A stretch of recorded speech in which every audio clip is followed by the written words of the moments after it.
Welcome back to another episode of Liminal Phrames. I'm your host, Nathan, and I'm joined by my good friend and co-host, Darren King, also known as ExoAcademian.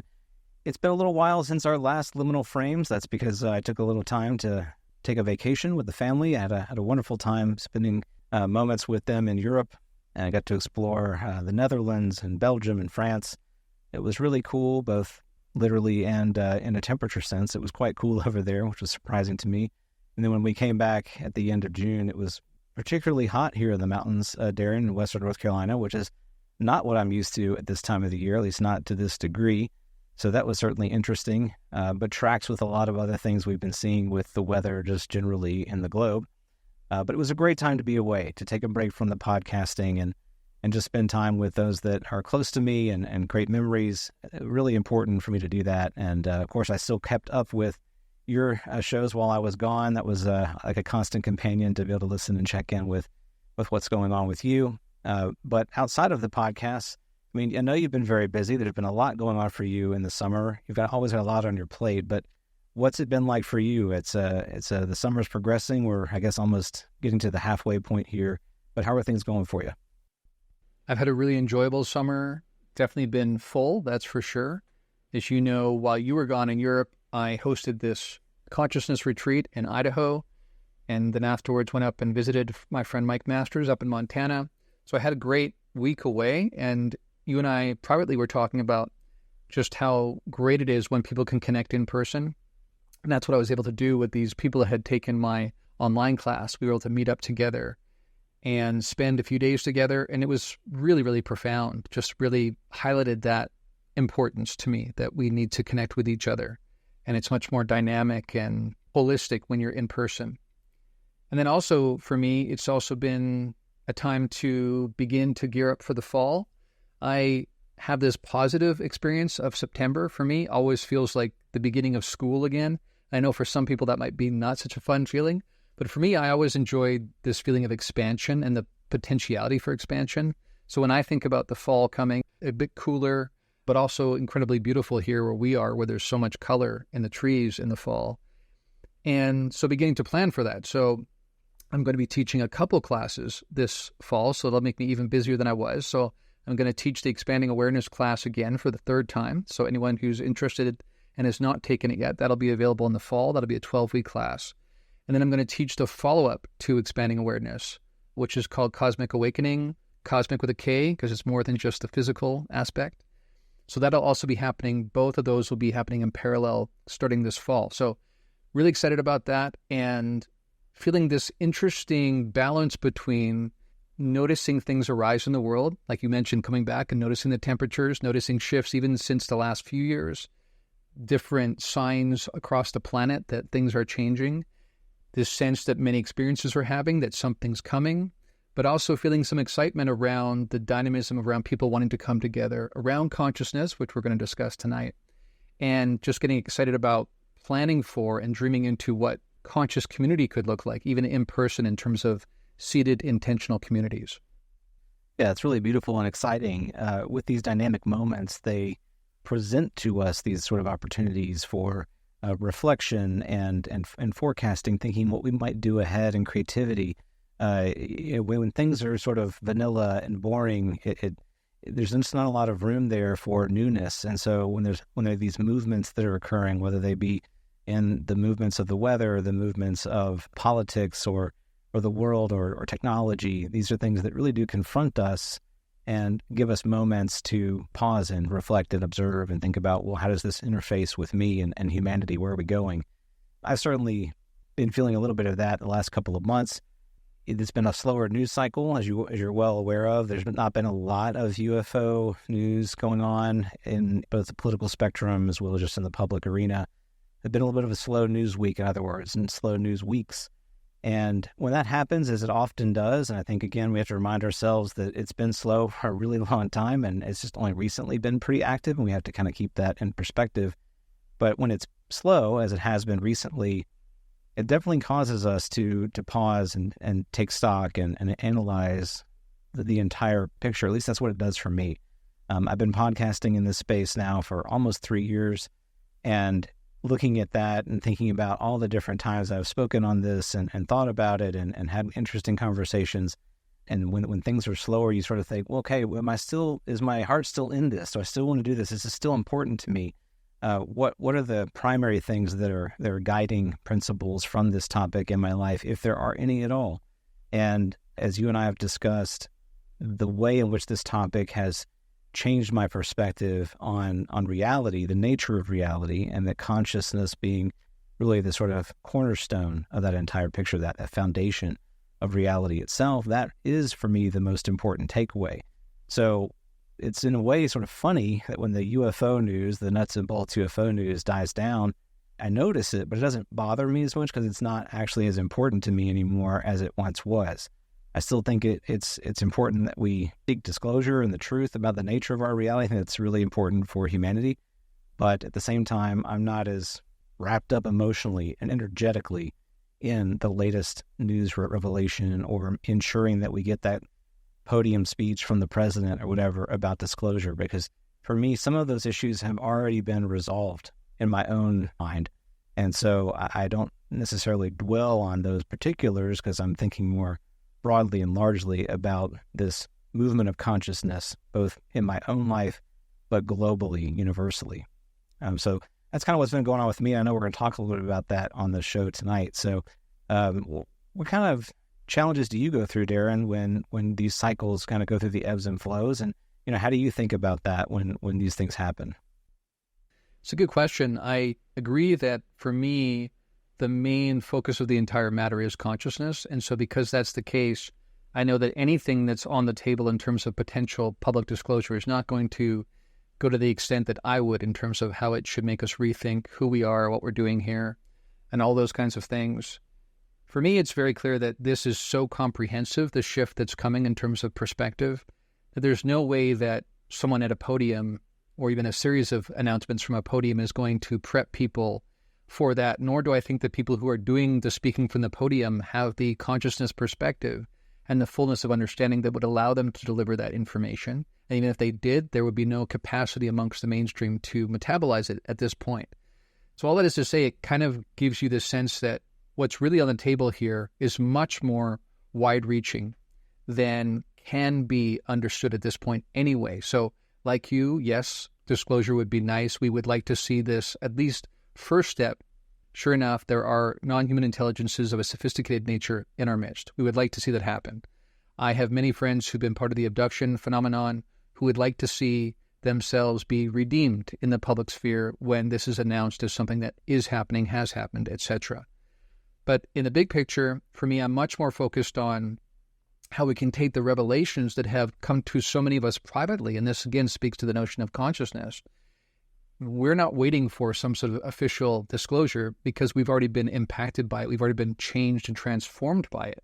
Now my real focus is what now? What's next? How do we prepare for this moment? Again, speaking of the other podcast, or one of the other podcasts I do, Event Horizon, how do we meet this moment, which is so consequential, with the right kind of consciousness perspective and trying to see that as a transformative moment rather than just a daunting moment?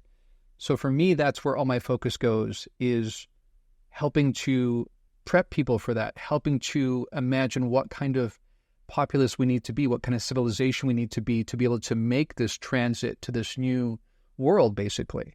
And how do we begin to get prepared for that, both internal meditative ways in terms of our interiority, but also as a collective, how do we begin to practically plan for and put into practice some of the strategies that we'll need? So that's what I'm most focused on. So to me, really, disclosure is interesting and it is connected, but kind of in a tangential way because I'm most focused in these other matters.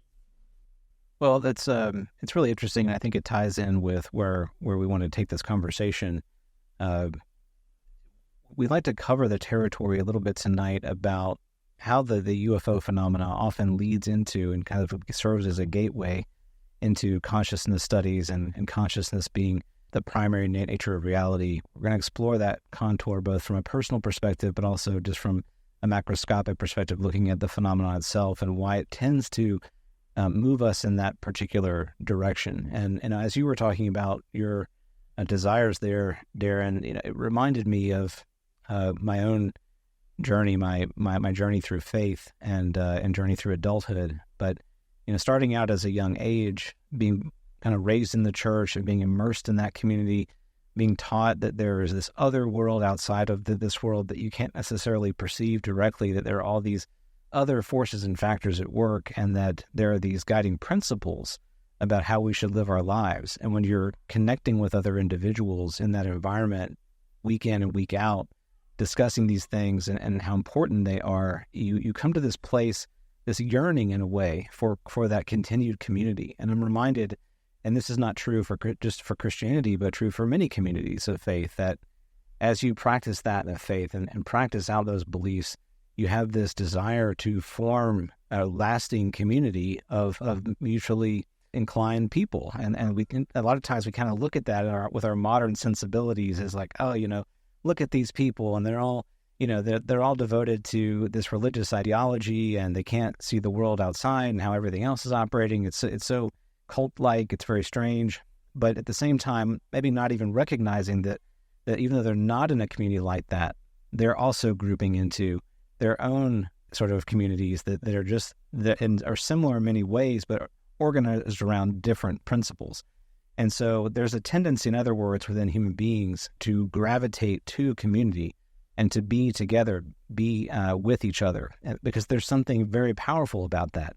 And I know you and I are going to want to dig into that, why would that be? We're going to dig into a little bit of that as we explore this particular topic of consciousness, because it really is central in a way to the energetic movements of consciousness and why it is so powerful, why we feel so much power when we gather together and we kind of focus our energies together on a certain particular idea. So Darren, I'm excited to do that, to kind of explore that space over the course of this show.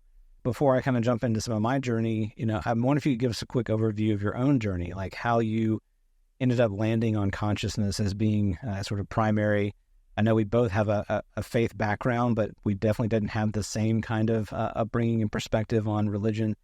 So when did that become a big part of your life? And obviously it's center stage now. Wow, that's a big question to try to unwrap that all. And what's interesting too, and I've said this on a few different podcasts and a couple different interviews, that the longer I live, the more new information tends to recontextualize my entire history. So the way I look at my past changes every few years as I metabolize more information.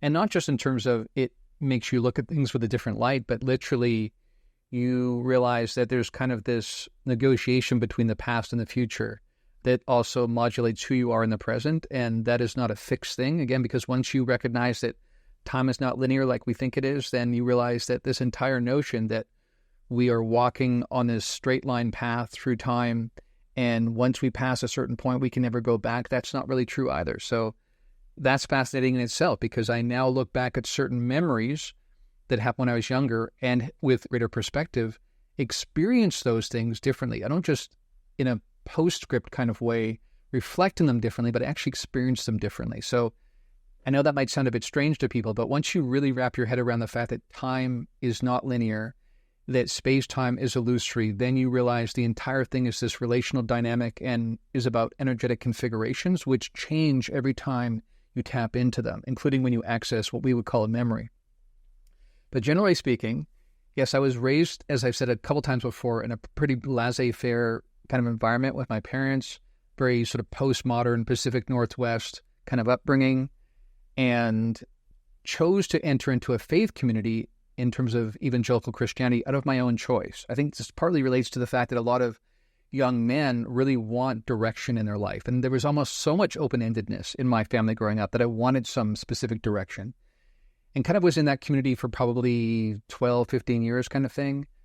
And it was immensely helpful. And as my journey went through various different forms of Christianity, including at one point more Pentecostal kind of types, but also then Eastern Orthodoxy, which has its own kind of practice and a kind of mystery to it that reminds me sometimes of the phenomenon and high strangeness in general, and kind of the way that they approach it with sort of one arm's length removal, like this kind of respect for it. There's some of that.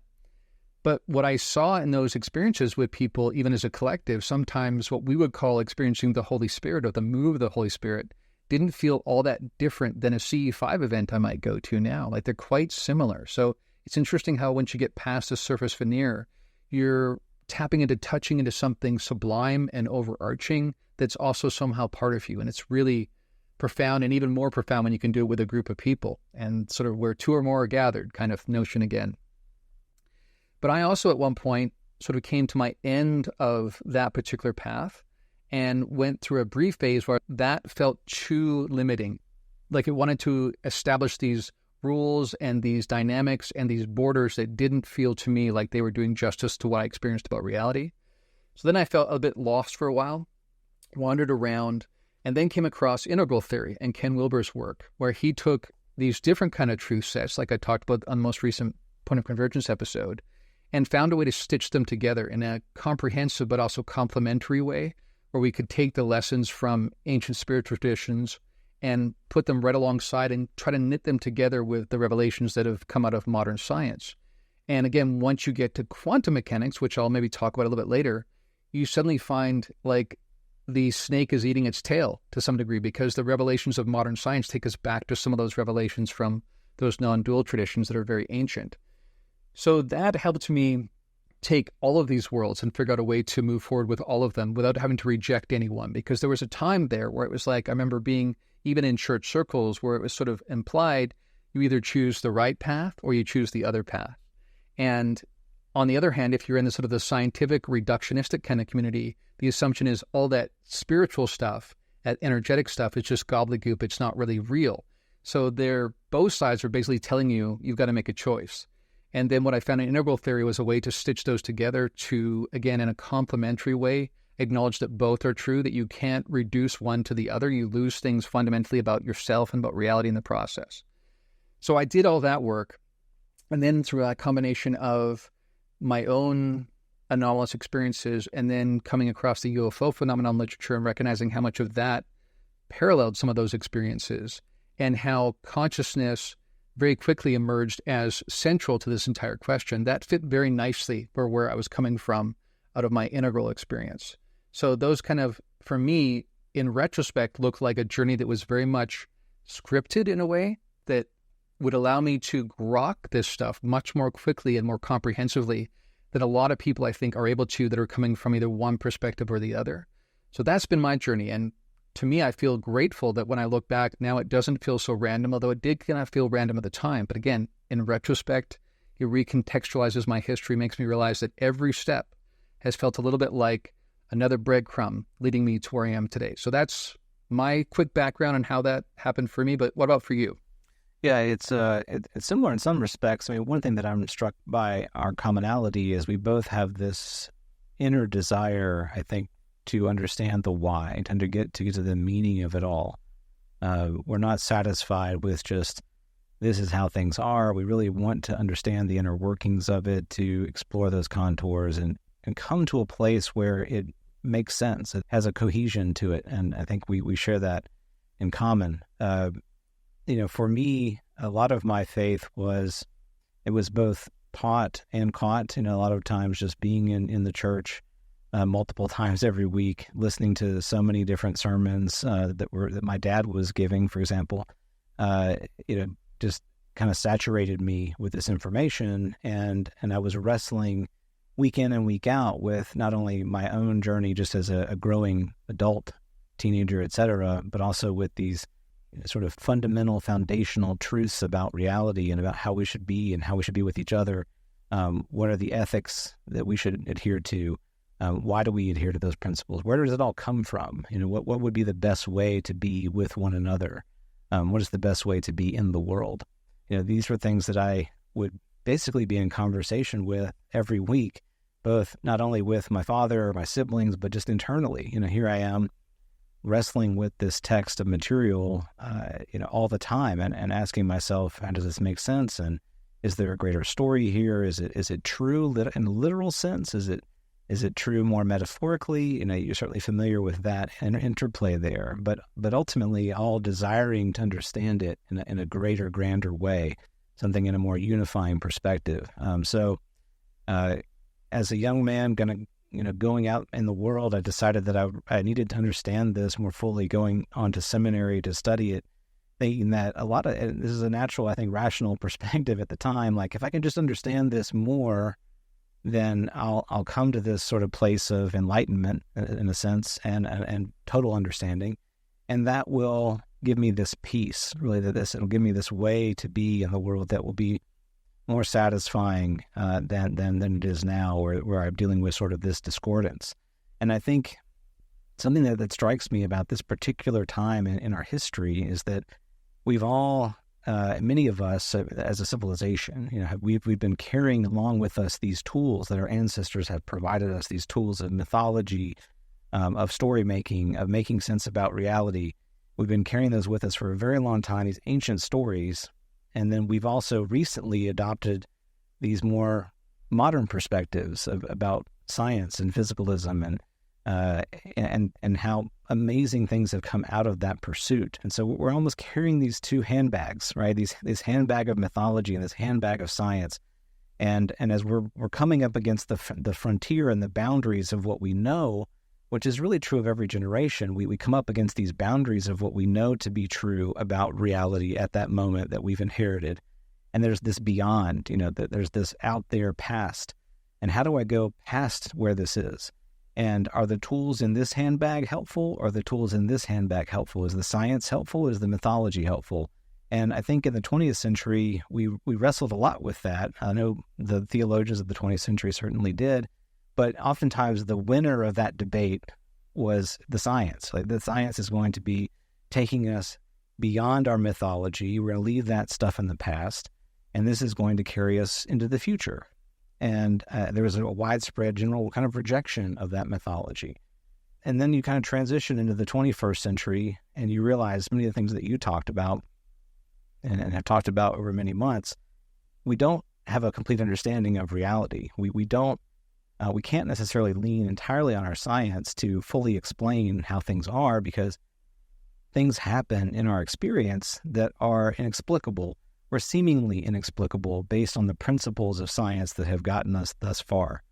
And that's not to say that maybe we can incorporate those principles or new principles into our science that make sense of them, but the science of the 20th century has not been helpful in navigating the reality that we find ourselves in the 21st, and really, and with the UFO phenomena in particular. But we can look beyond that as well. We can look at near-death experience, we can look at mediumship, we can look at other paranormal phenomena, and all of these things confront our sense of what can happen in real space.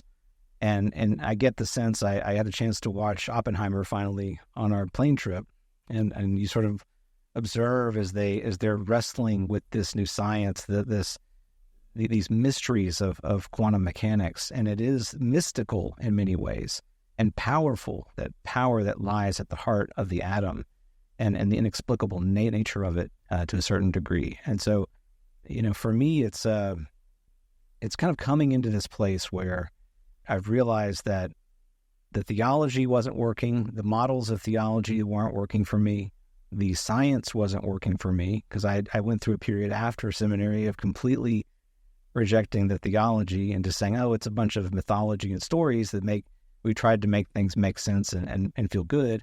Let's go into the science 100%, and then realizing, well, I still have to wrestle with these strange things that are happening in reality that science cannot seemingly explain. So that then causes me to look around for that handbag that I dropped, the mythology, and say, wait a minute, maybe there are some tools there, some things there that I need to come back to that I could incorporate into my worldview. And that really is what has led me to looking at consciousness and idealism. It's sort of when I realized that none of these things worked on the models that I had before, with the toolkit that I had before. None of those things made sense.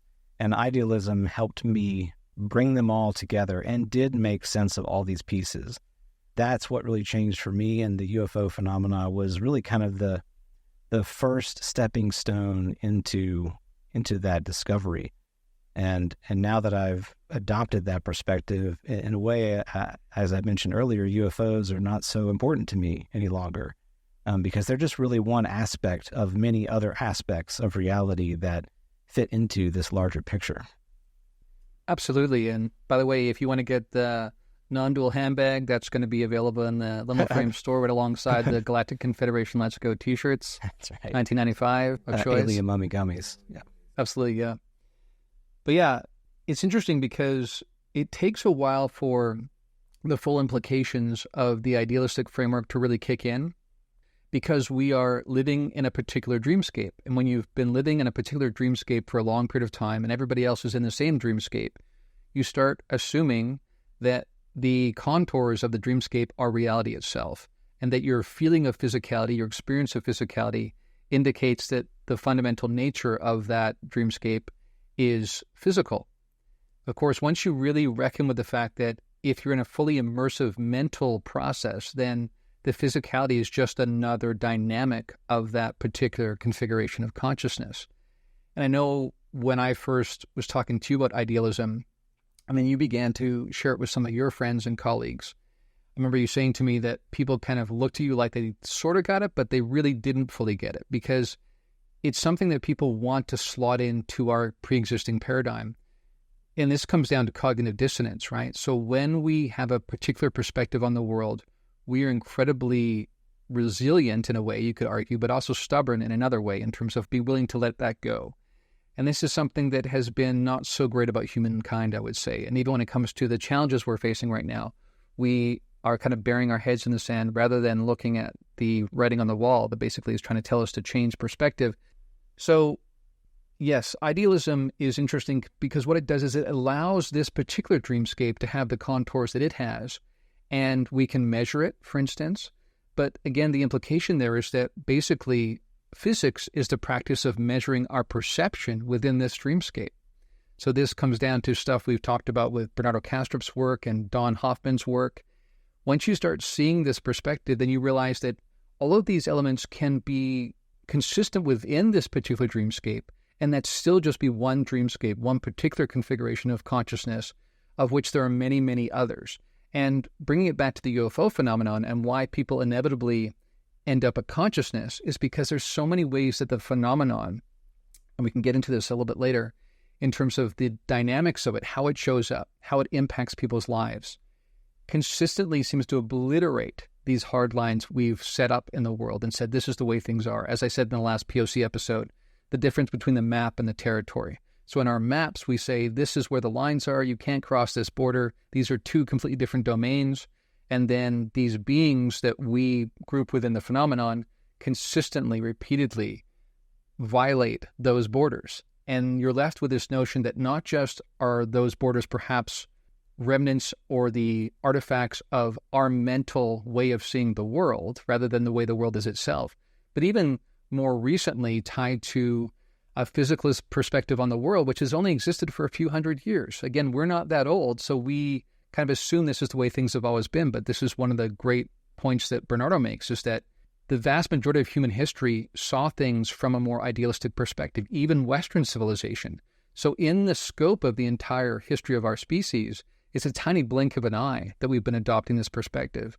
And that perspective is quickly being proven fully untenable. And again, because we are stubborn species, we like to bury our heads in the sand.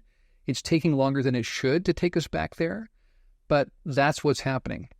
And I would say, as I've been saying for a while now, that the challenges we're facing in the world that are extinction-level threats are arising at the same time that these revelations are arising, because this is a way that the entire system as a whole, as a kind of overarching organism, tries to strive for holistic harmony and health.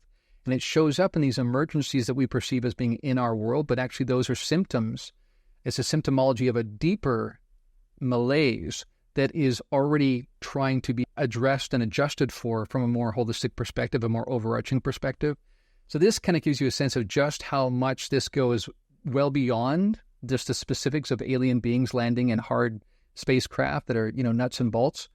But ironically, inevitably, those beings landing in technological vehicles does take you here if you're willing to go there, if you really pay attention to the data itself.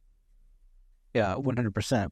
When we were in Amsterdam, we had this opportunity to visit the Amsterdam Zoo. And near that zoo, which is an amazing zoo, by the way, if you're in Amsterdam, I initially thought zoos, I've seen a lot of zoos, what's the big deal? But it's one of the oldest zoos in the world. It's really, really beautiful. They've done a great job there. But next to that zoo is an exhibit that they call Micropia. And this is an exhibit that focuses entirely on the microbiome that exists in the world. And as we know now, we know that this is a very, very rich and vast biome in our reality that coexists with us and is essentially largely invisible to us, invisible to our perception in its natural state. And many of us are familiar with the story of Antoine van Leeuwenhoek, who kind of created his own microscope, and he looked at this little droplet of water, and he saw these little things moving around, these wee little beasties, as he called them. And just like Galileo, he tried to get people to like come take a look for themselves. And I need you to look at this because it's real and it's here and it's doing something. It's active. It's this entire sort of microcosm of reality that is invisible. And that discovery, that push, that need to see that way outside of our normal field of perception has changed our reality in fundamental, powerful ways. And very much in that same way, the UFO phenomena is behaving with our modern sensibilities and our modern understanding of what is real. I think of it, too, as in the sense of it's this anomalous activity that breaks our brains, right? It's the sense that, like, if you think about the human family kind of growing as a tribal family, and these predators might be attacking you from the outskirts of this, and it's a predator you've never seen before. Well, you're not sure what to do with it, and you might be sheltering in place for a while, and then eventually the human family is like, well, I mean, I know how to hunt these other creatures. I'm going to go and see if I can understand this predator. Maybe I can stop it. Maybe I can understand its habitat. And eventually that just becomes part of the territory, becomes part of the world that we understand. And we've done that with great success, obviously, over the many centuries. Human beings have done that process in various forms and fashions. We've repeated it for a very long time, to where we are at a place now where we feel fairly confident that we understand the territory of our habitat. And that extends not just to the land, but to the sky and even to the oceans, even though we do have this sense in which we don't still understand everything about the ocean. But even outside of that, to space, for example.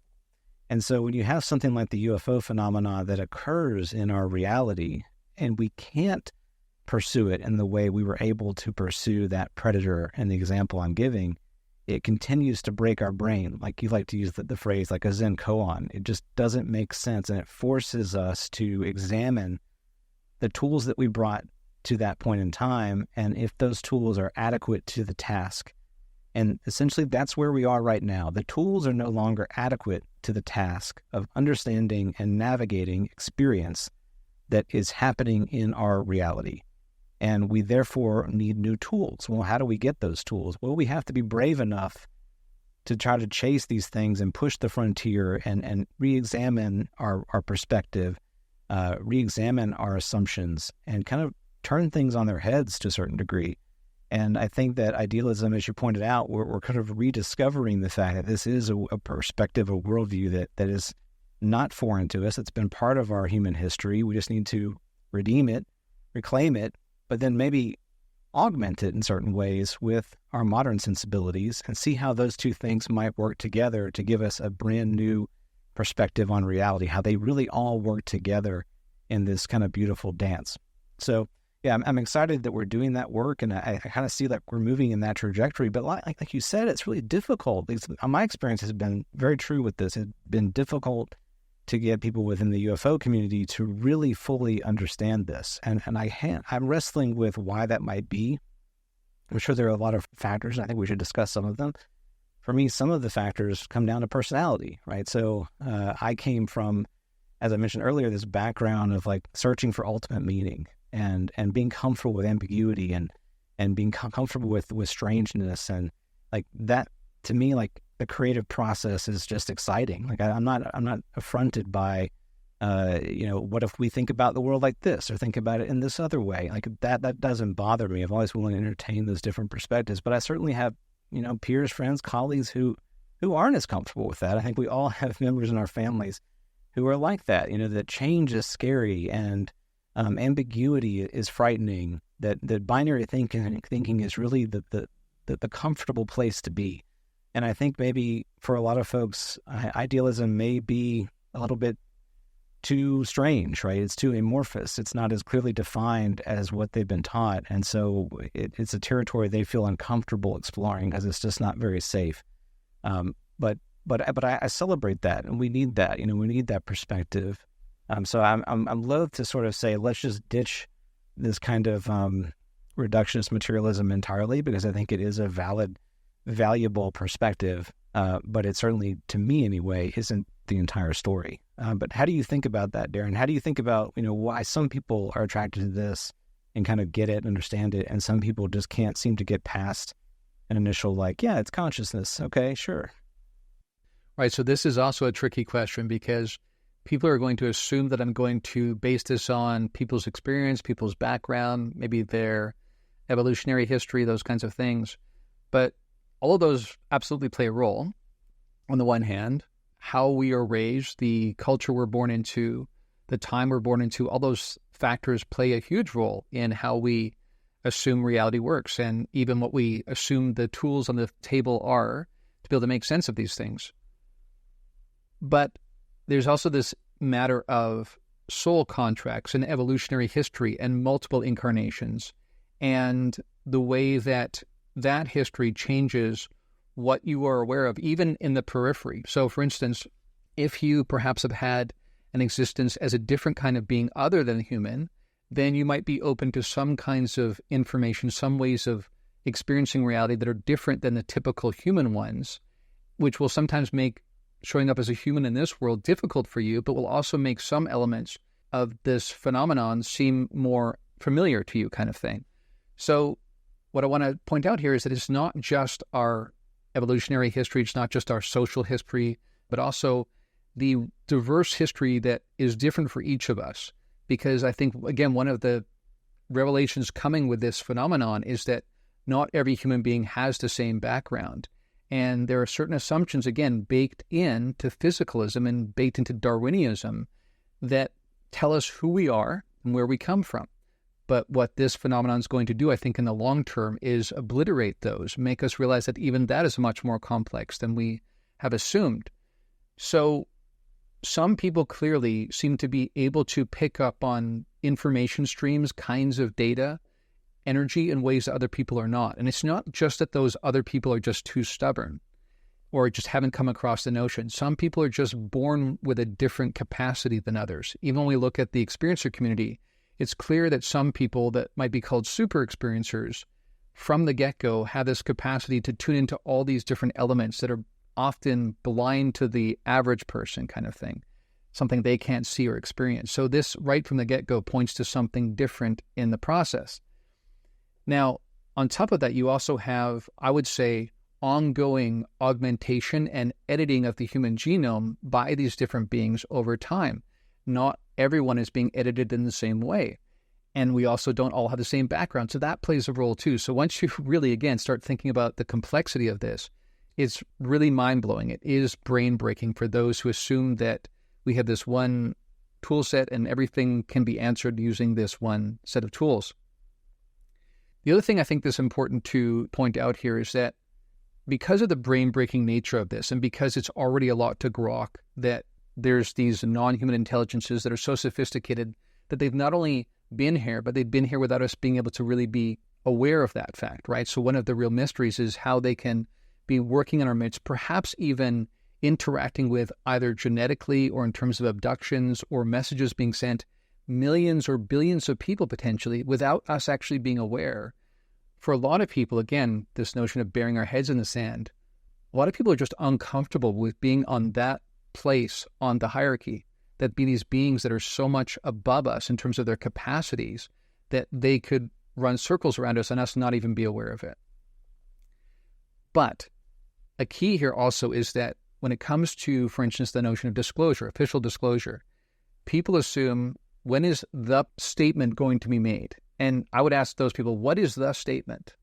Other than we are not alone, we again, because we like simple answers, we prefer simple answers, we generally assume this is kind of one thing, but there are many different kinds of beings. And to your point about how we kind of want to wed together the revelations that have come out of modern science, but also some of these ancient cosmologies, And Bernardo and I have talked about this as well. You can have a certain level of development where you're working with the external technology, you're working with sort of the final rendering, and you can change things there. And that's the external technology that we've been working on as a species, and that has really revolutionized modern life. But at a more source code level, you can work in the energetic imprint prior to it becoming manifest form.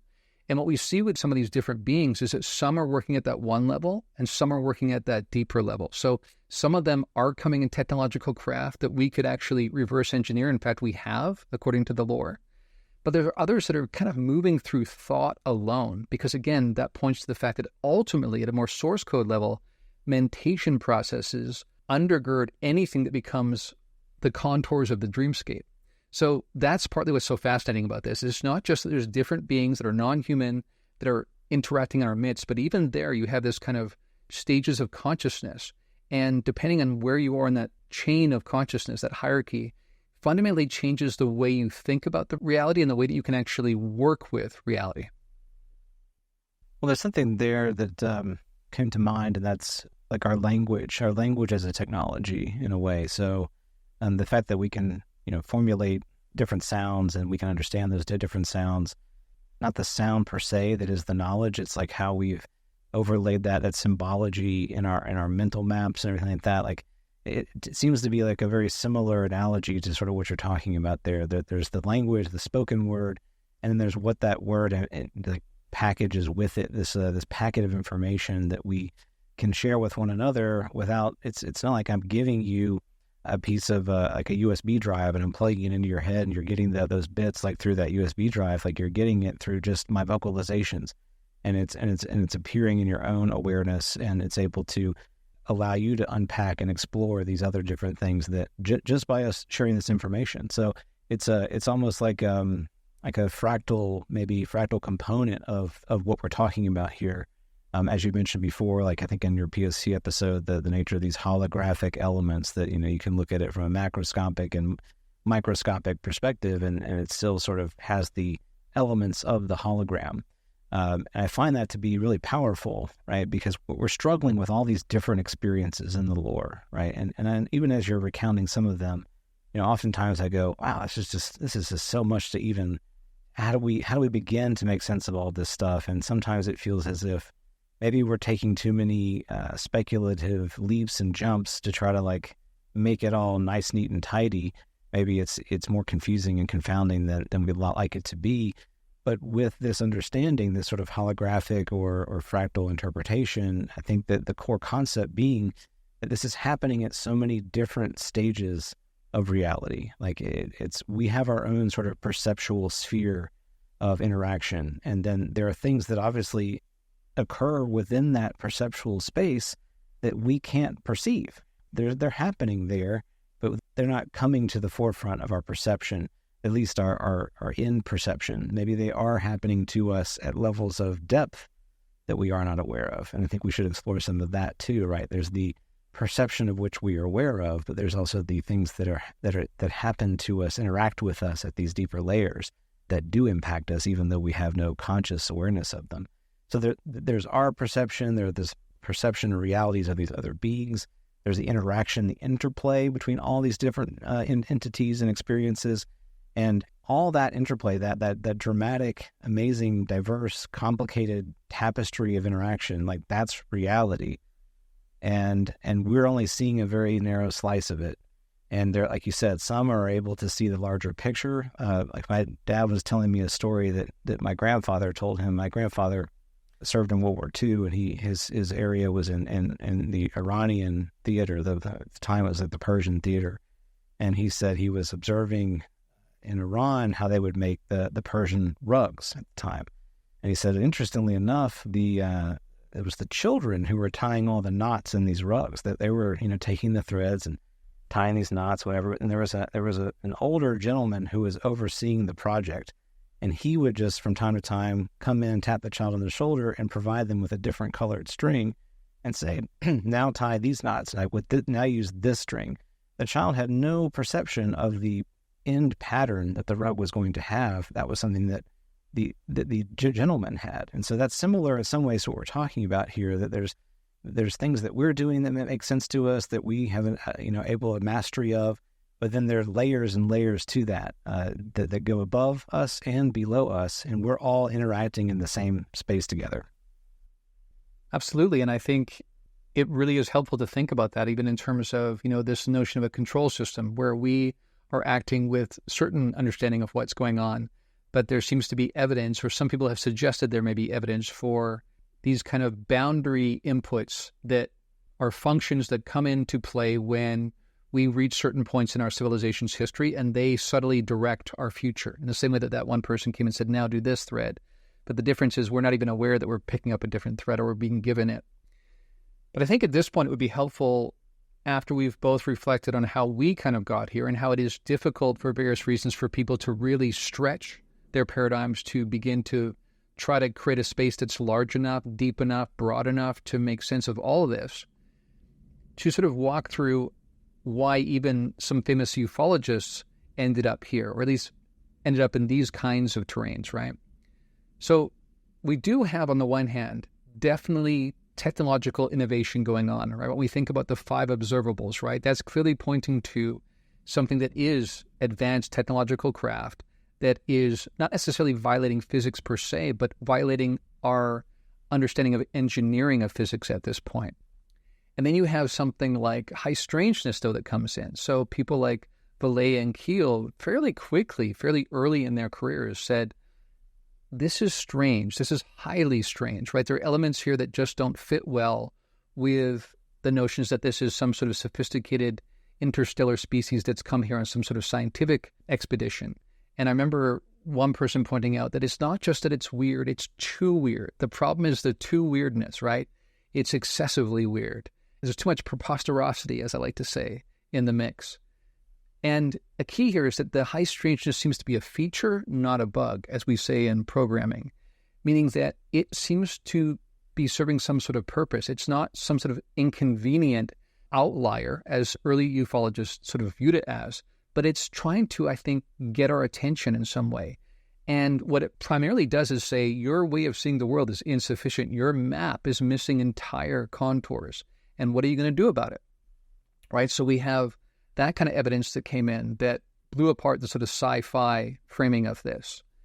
And then we had also elements came in that seemed to point to overlaps between religious history and fairy lore even, right? So people like Vallée, again, have been really helpful here with Passport to Magonia when he began to say, wait a second, beyond the surface veneer, beyond the way that we have this interpretive overlay we apply to this data, there's a lot of common ground here. Again, even some people have argued that the modern abduction accounts seem a lot like kind of shamanistic initiation ritual. Now, I want to caution us here is that I think sometimes we can go too far down this path. And again, we can be tempted by coming up with one answer that is overarching, that is nice and tidy. Thank you very much. We're finished. Put a bow on that. I don't think that what I'm aware of with the abduction phenomenon, where we're getting people taken and genetic material being used to actually generate hybrid beings, I don't think that's just an initiation ritual. I think clearly there is something physiological going on, which again speaks to what I was saying before, where we somehow have to picture a reality that's comprehensively large enough and diverse enough to be able to have both of these kinds of things, where shamanic kind of journeying is possible to other planes of existence that could still provide information that is useful information, but there are also maybe beings that are fully carbon-based life forms like us who are taking genetic material in order to mix their genetic history with ours to create new beings. Again, both of those are in play. And just because a gray alien looks in some ways in passing kind of like a fairy, I think, again, we should be careful not to assume they're the same thing. And again, because we have this tendency to want simple answers, even if they seem ingenious at the time, we can sometimes conflate and collapse data in ways that we shouldn't. So I think actually Vallée has gone too far at times, and I think people quickly go, wow, that's so crafty what he just did there. That's an amazing insight. But I think that these grays are absolutely showing up in physical reality and working with people's genetics. But that's not all. And again, what's interesting here is that once you recognize that space and time are not what we think they are, then you also have to have a perspective that's broad enough that we may be encountering a future version of ourselves rather than just other beings. So the sophistication here is not just in terms of other life forms and the fact that those different life forms can arise from different sort of parallel planes of existence, but then even within our particular dreamscape, we have beings that are coming from our future and interacting with us now. And again, this may be tied into some sort of consequential moment that's coming in human history that seems to be fast approaching.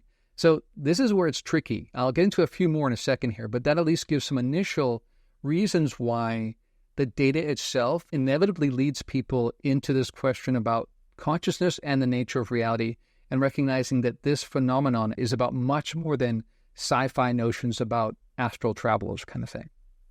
Yeah, cue the gif here of the really confused looking person. It's just everything is, because what you're talking about can be very confusing.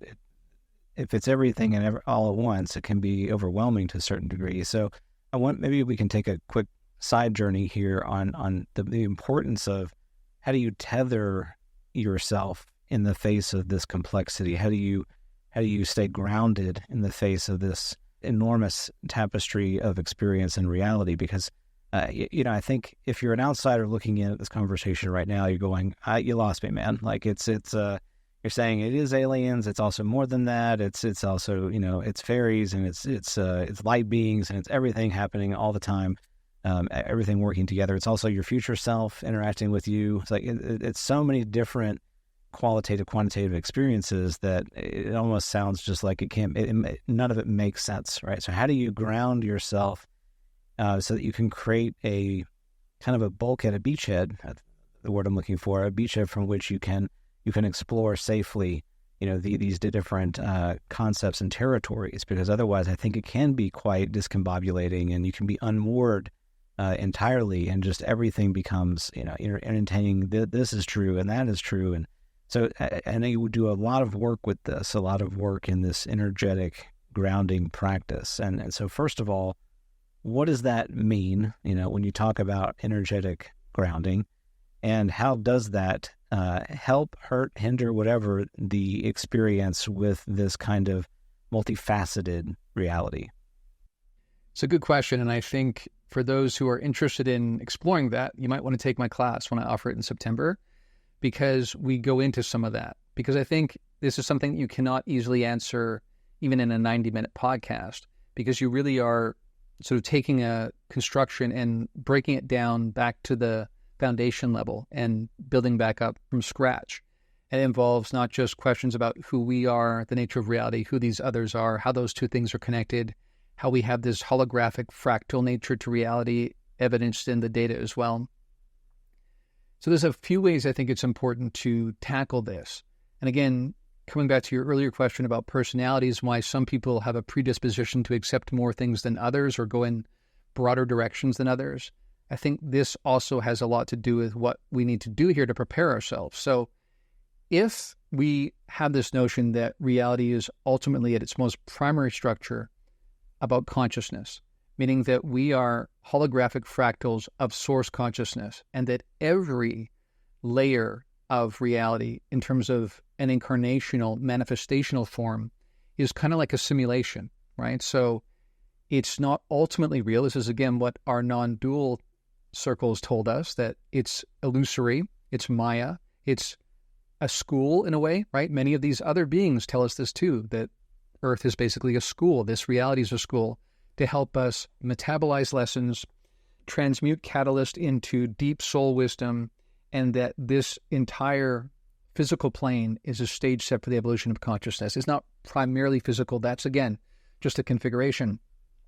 So you basically have to start, I think, by breaking down what reality is. And from there, then you begin to go, okay, so how does this piece fit? How does this piece fit? How does this piece fit?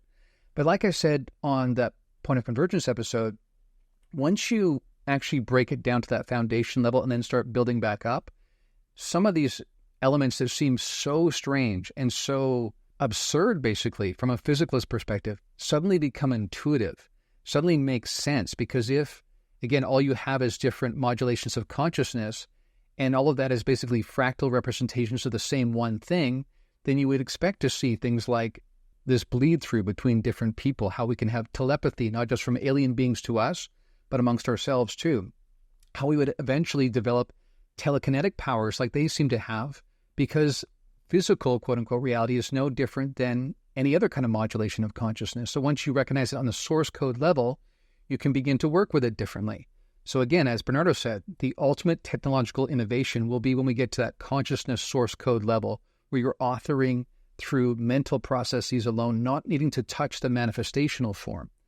So it's kind of like knowing the difference between, say, someone from 2,000 years ago who comes across a desktop screen and you put a website up and they think that they actually have to get on with a crayon to be able to change the desktop screen, rather than recognizing it's HTML and CSS underneath the scenes that is actually rendering that. Something like that is how we need to approach this.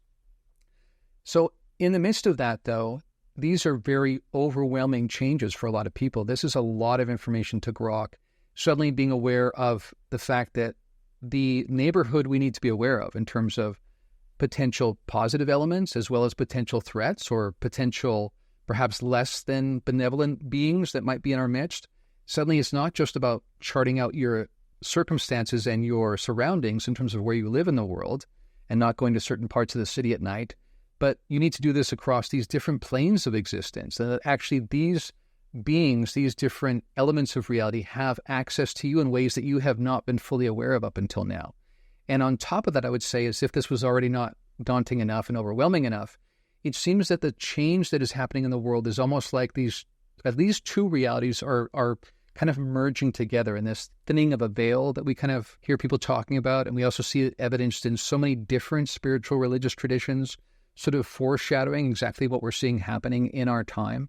All that seems connected. So I would recommend that people, in order to be most equipped to deal with all of this, they go through the process of deep inner awareness, learning about their own energetic configuration as apart from where they are in the world, the parents they were born to, the ancestral tradition they come from, the cultural history they come from, beginning to really recognize and work with their essential energy.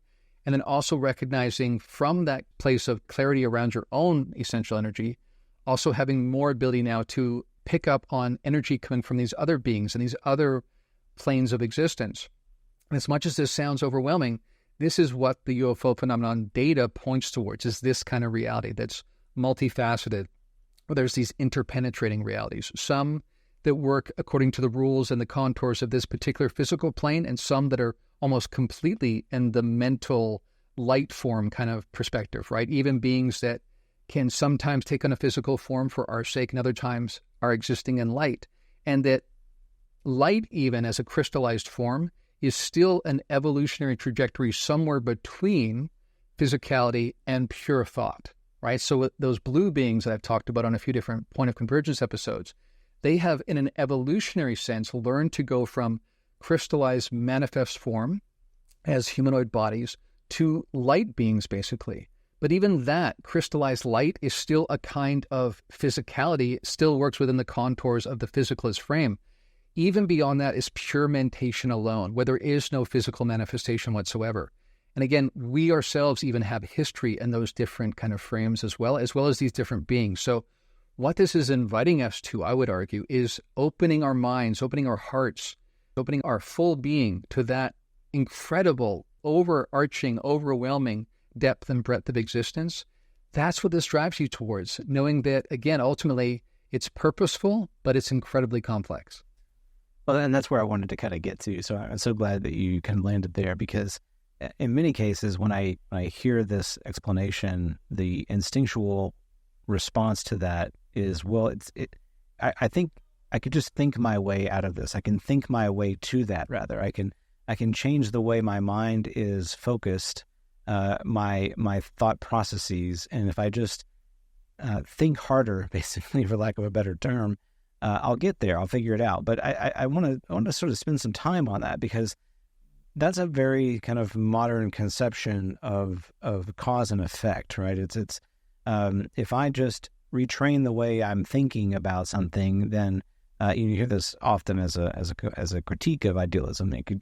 I can change the way I'm thinking, and all of a sudden this spoon can levitate off the table. If I just think about it hard enough, the spoon's going to levitate off the table. It's this very causal connected relationship between my mental process, my thoughts, and that object.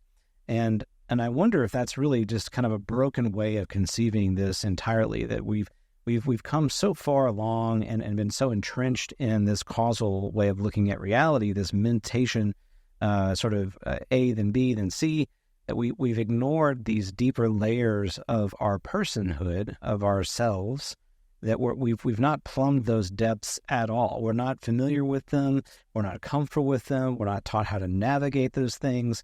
These are things that when you talk about and use the term energy, that you're using your energy. Most of us in the 20th century, 21st century, people from that era, we would think about that as a new age, bizarro, mumbo jumbo concept. But we all are also at the same time familiar with the fact that we can feel energy in ourselves. We know what different types of energy feel like. I know what it feels like to be excited. I know what it feels like to be angry, to be, I've had that adrenaline coursing through my veins. So there are all these different kinds of, thirsty, whatever it may be. I understand these different sort of physical components of energy. Is that the same thing we're talking about here?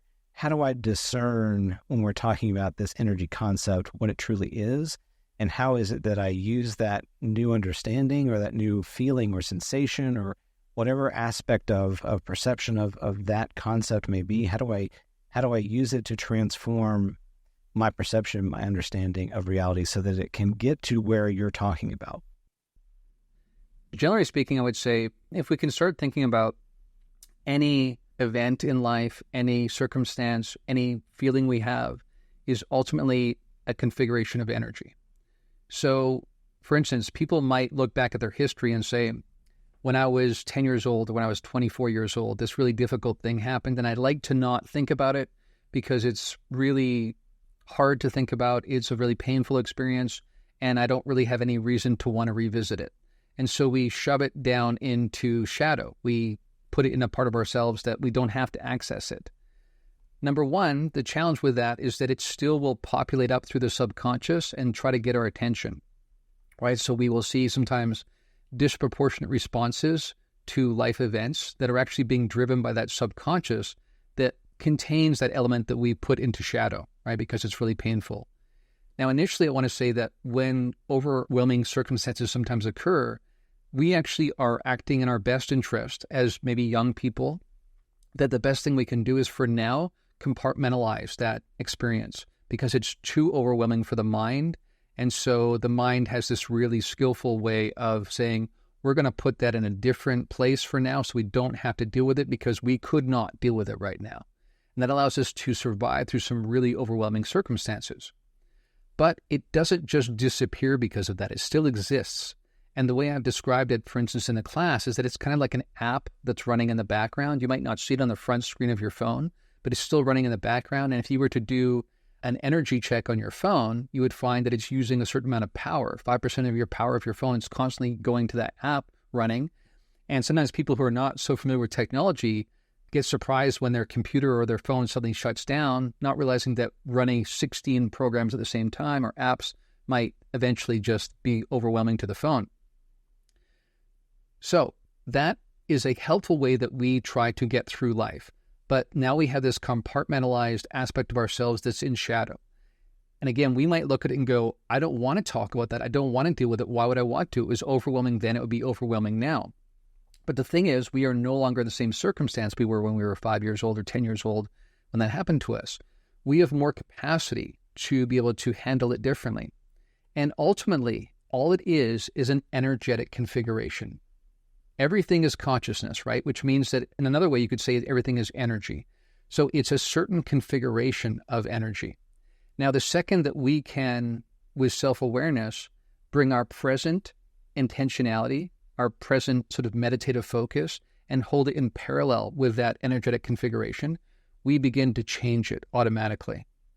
Because it's not a thing. It's not a set in stone thing. It's energy. And as we know, even from on the sort of physicalist understanding of energy, it's always moving. You can never destroy energy. It just transforms into a different kind of energy.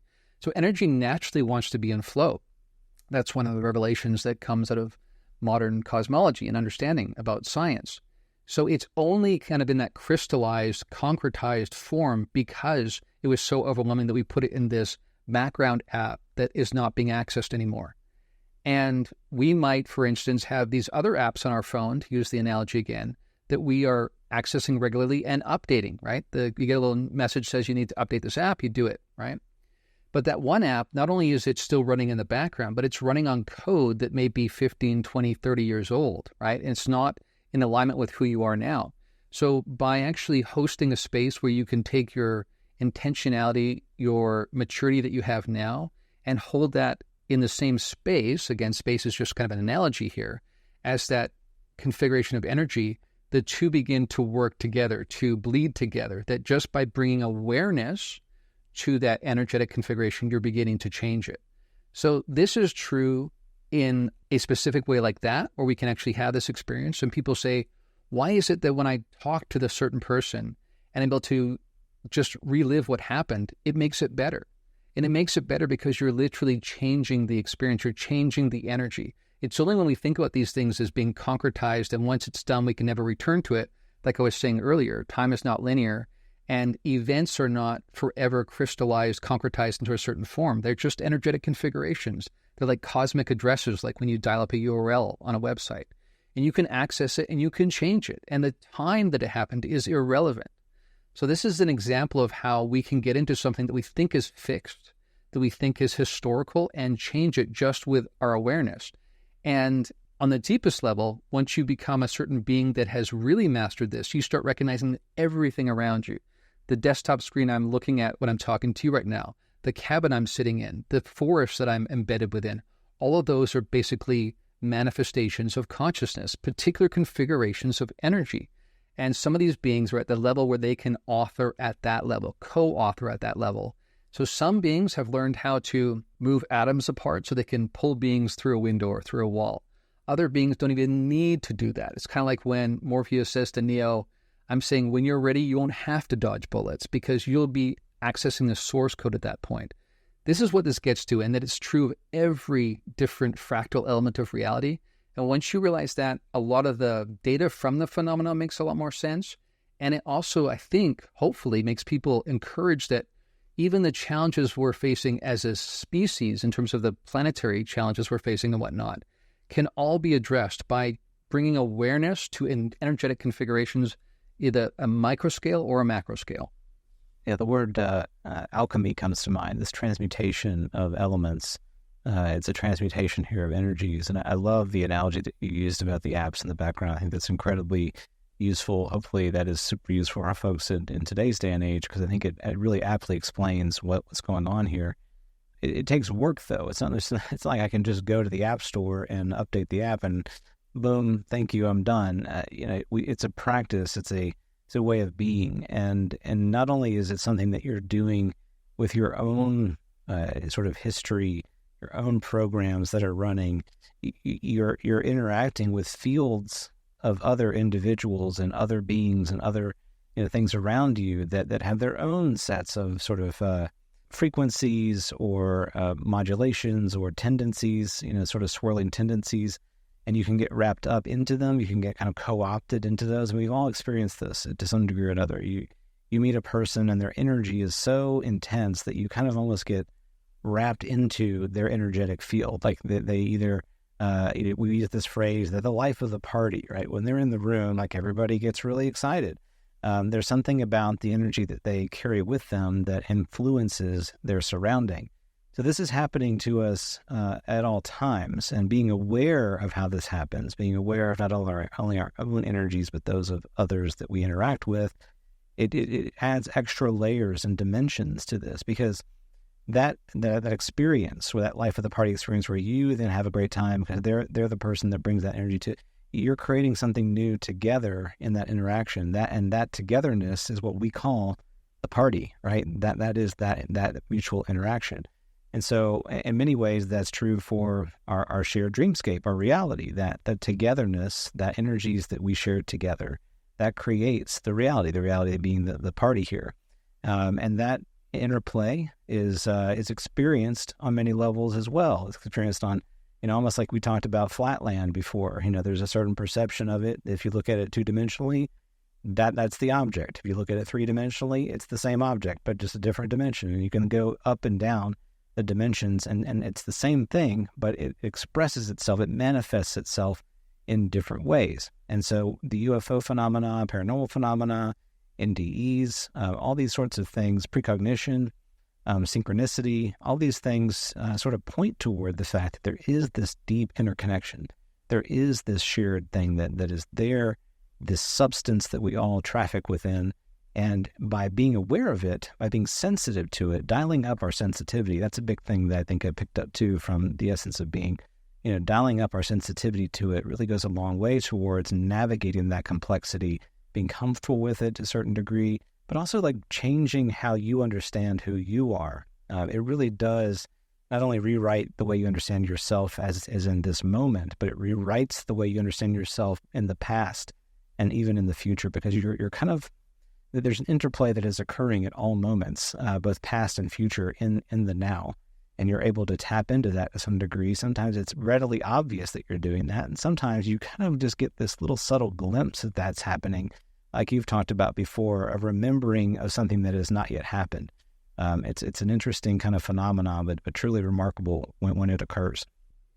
Absolutely. And I would encourage people with that because, again, some people might think, well, I'll move forward from here in as positive a perspective as I can have, but I'm basically maimed and I'm handicapped and these things happen to me and that's just who I am today moving forward and that's just the nature of things. And I'm talking here about people who feel emotionally kind of handicapped by history and traumatized by history. A couple of things I want to say about trauma here. So number one, yes, even basically some people coming from a physicalist perspective recognize that time is not what we think it is. And that you'll even get people from those kinds of camps that will argue that the present is a negotiation between the past and the future. So again, what this means is a past event that was traumatizing to you doesn't have to stay that way. You can go back, you can access that just like when you're dialing up a web page. Didn't matter when the web page was first put onto the web. You can access it now once you have the correct address, and you can, with your energy, interacting with that energy, change the configuration. So that absolutely gives us the opportunity to not just assume that I can't change the past, but I can change from this moment forward. That's not entirely true. You actually can access your past and begin to change things. And this notion of the past and the future really has more to do with our energetic tendencies. And if we're just repeating the same tendencies, the same patterns energetically that we always have, that's when life feels really dull. It doesn't feel alive. And we feel like we have very little agency, but it's largely the patterns that are repeating that is the problem. So sometimes when we feel defeated by our past is because we're believing too much in the rigidity of that pattern. That pattern can be changed if you can access it. And again, bring sort of meditative, qualitative difference in terms of the way you interact with it. But I also want to point out something about this too, that it's not just that with consciousness, we understand that at different fractal depth, you have more capacity to change reality itself or change the contours of this physical configuration. But that also what happens here is that as you move closer and closer to source, because again, we have these breadcrumbs left along the trail. I'm talking about all sentience across the entire cosmos and across these different planes, have breadcrumbs that remind them slowly but surely that I actually am a fractal representation of source consciousness, that holographic aspect again, that I am a fractal element of the whole rather than just being an individual, and that this sense of being an individual with a particular perspective is largely illusory. It's meaningful, it's purposeful, that it's meant to not only help you grok and metabolize information and grow in soul wisdom, but you then also pass that back to source. So the entire system kind of evolves together, kind of what you were talking before about process theology, it all kind of working together. So what that means is also, and this is something I think we should take heart in, is that the most powerful beings tend to be the ones that have most closely rejoined source consciousness. They are moving so far towards that they now not only have an understanding that they are ultimately fractal impressions of source itself, but because of that, they have a much more compelling way of changing reality itself. They can likely author entire civilizations at that scale. They could author physical universes, a particular configuration of a physical universe. So this helps us understand how not only is there a range of capacity, ability by these different beings, again, some using technology that's more advanced than ours, some of those might even be, again, us from the future, would make sense that they're using more advanced technology, but also notice that they have a much more expansive consciousness technology on hand. They can telepathically communicate to us, they can plant ideas, they can work telekinetically in a way that most human beings can't right now. This is all showing signs that they have not only moved forward in terms of external technology, but are beginning to understand the broad expanse of interior technology as well at the source code level. But that is still somewhat limited and not that far from us in some ways. We could imagine ourselves getting there in a few thousand years, few hundred years. And again, some people would argue that's what these beings are, is us from a future frame. But that there are these other beings that are, again, much closer to source, meaning that they have a self-understanding, that they basically are a manifestation, an illusory manifestation of ultimate source consciousness. And because of that, they have a much cleaner mirror that's kind of been polished so that they can see more of reality and work with more of reality. So this also explains why some of these beings have greater capacity than others, because as you move up this hierarchy and this spiral of consciousness development, not only does it change how much you can see, but it changes how you work with the construct itself, because again, it's all about coming into awareness of the energetic capacity behind everything, changes who you think you are, and also changes your capacity to change everything around you, because ultimately, those are the same thing. Those are not two things. You might have a whirlpool in the river, I've used this analogy before, that looks like an independent thing that has its own existence, but ultimately, it is no more fundamentally different than the water of which it's a part in terms of the river. So understanding this not only changes how you understand even selfishness versus selflessness, right? So we think about the raw contact material and how they talk about this, that when beings still believe in a really rigid way in this illusion of separation, they're going to assume scarcity is a real thing. They're going to assume that space-time is a real thing. They're going to assume that there's only so many resources, so I'm going to stop Nathan from getting that resource so that I can get it. And that's going to make me look out for myself because I have this self-understanding that is distinct from you. But the more I recognize that you and I actually are part of the same thing, then it makes no sense to compete with each other. And once I recognize that even these contours of the dreamscape, these resources we're competing for, are also just modulations of consciousness, and I could manifest whatever I need just through thought processes alone, through mentation processes, then of course that changes everything. And then you're a long way moving back towards that source consciousness, which is the path we ultimately all lead towards. Some take longer than others. But again, it's kind of like a weighted pool table. We're all getting there. And I think what's really compelling is that we not only see that communicated to us through our ancient spiritual traditions, but again, it's the exact same messages that these beings communicate to us, at least the ones that are further along, right? Some of the ones that are still working on a kind of selfish kind of perspective, even if they have greater technology than us, haven't recognized the illusion for what it is, haven't recognized that their individuality is somewhat also illusory. But in the big picture, this is where it all heads. Yeah, and I think we can get frustrated that that the parents, the more enlightened ones, the ones that are further along, don't take a more active role in sort of fixing the problems that are happening right now. But I wonder if we could talk a little bit about that in terms of this, the density of energy. You know, you and I are recording at a time when there's a thunderstorm happening, you know, coming through where we live, and there are these pockets of really dense electrical energy that we know is a thunderstorm, and they can cause and wreak quite a lot of havoc. And I think about that and think, well, why can't we just eradicate the storm? Why can't we just think our way out of this as a problem? Why can't we get rid of these dense experiences and just return things to a nice sunny day?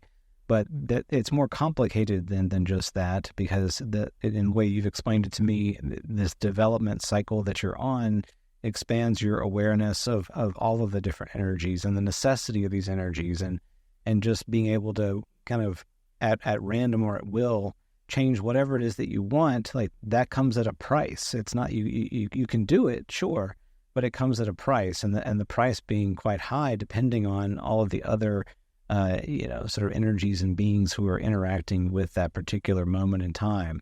If you just, and use a different analogy, if you just sort of take away the thing that's causing your child to have the bad behavior, and don't correct the core behavior, don't allow them to experience for themselves what is causing that bad behavior and course correct from that, then there's not really any growth taking place. And you and I talked about before we jumped on the air here that this is often what's happening in human history. We come across these problems that we encounter. We just think, oh, let's just technology our way out of this, and let's just cure the cancer.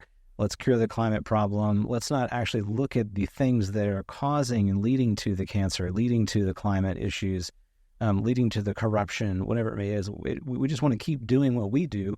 We just want to create a Band-Aid situation that kind of covers over that and allows us to keep on behaving in that same manner. So I wonder if you could speak to that a little bit as we come to the end of the show. Why? Because you hear this as a common refrain. Why don't these enlightened beings or whatnot just sort of help us out and jump in and save the day and get rid of these problems that we have and connect, have open contact, and that's the end of the story. We're good here. Why does that not happen? It's a good question, and I think part of it comes down to this recognition of the importance of free will and the importance of each conscious agent, to use a term that Donald Hoffman has coined, is on this path to recognizing who they are through their own means, not because it's delivered to them kind of thing. And it's the kind of thing that, because it's an energetic configuration again, you cannot fix it with a cure, with a vaccine, with a pill that you take, with a download that you get from some other being, like the way that Trinity learned how to fly a helicopter in the Matrix, right? It doesn't work that way. You actually have to learn how to alchemize, to use the term you used earlier, energy in such a way that wisdom is manifest in you.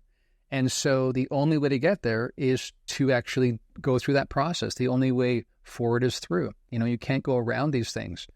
And on top of that, I really want to encourage people to really take seriously this notion that this physical plane, this configuration of energy, this dreamscape is a stage set for the evolution of consciousness. Because if that's really true, then the ultimate lesson to be learned is whatever will best serve the evolution of consciousness. Not necessarily that certain beings survive in a certain way or that certain surface level problems are dealt with. You and I, before we went on the air, talked about the fact that there's many ways that modern medicine looks at things in a very mechanistic way that way, and in a way that things are separate objects and we just need to take a pill to solve this problem and we're good to go, rather than, as you said, pointing to what are the behaviors, what is the even energetic configuration that's leading to that malady in the first place. And as we talked about, modern science is beginning to recognize that if you hold anger for long periods of time, it will manifest as disease in your body.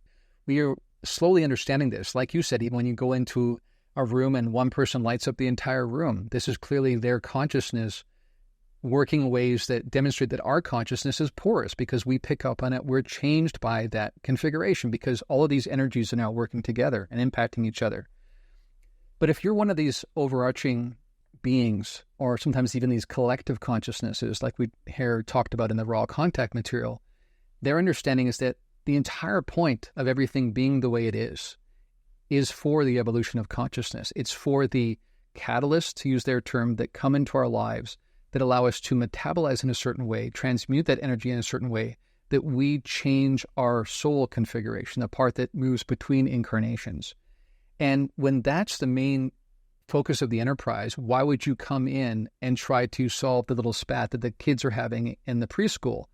That might eliminate the yelling and people trying to take each other's Lego, but it's not going to help those kids understand that they are ultimately connected and one thing, and that even the Lego is just a configuration of consciousness or energy, right?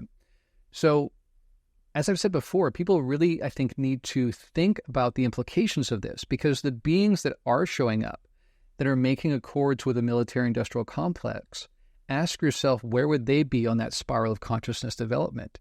Is that the kind of matter that beings that are at this more non-dual understanding, closer to source, would busy themselves with? Seems highly unlikely. They would probably not want to be associated with something that is still driven by the illusion of separation, by dominance, those kinds of things. That's a very service to self kind of perspective. So the most advanced of these beings tend to be the most hands-off.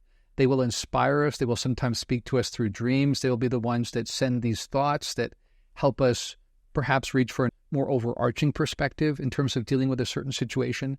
But they also recognize that we, in being fractal impressions of source consciousness, have absolute agency to be on our own path and to learn our own lesson. So it's not just that we will not learn it unless we go through the process ourselves, but we ourselves are source consciousness. We are as much a fractal of that original undifferentiated consciousness as they are. And they recognize this. And this comes down to this notion of when we say to each other, namaste, it's recognizing God in each other. It's recognizing this sacred soul that we're encountering in everything. And once you really develop this, you can go walking in nature and you see it in a tree. You see it in a leaf of a tree. You see it in a caterpillar walking upon the leaf of the tree. You see it everywhere, that you're looking to some degree at yourself. It's remarkable how you can get to the point where you see it from both those perspectives at the same time. So this is, I think, the key, that we need to recognize that there are different beings here with different goals, different agendas that they're trying to put into practice here. And those agendas and their abilities, the way they show up, all of that is related to this spiral of consciousness development, moving back towards source. Beautifully said there. Yeah, it's an incredible journey to be on. And we sort of started the show with the journeys that we've both taken that have led to this place, and how the UFO phenomenon in many ways has helped us land in this understanding of consciousness. I really celebrate that journey. I'm grateful to be where I am. I am also grateful for the stages of the journey that I went through to get to this place. I think we have a tendency to really champion the finish line.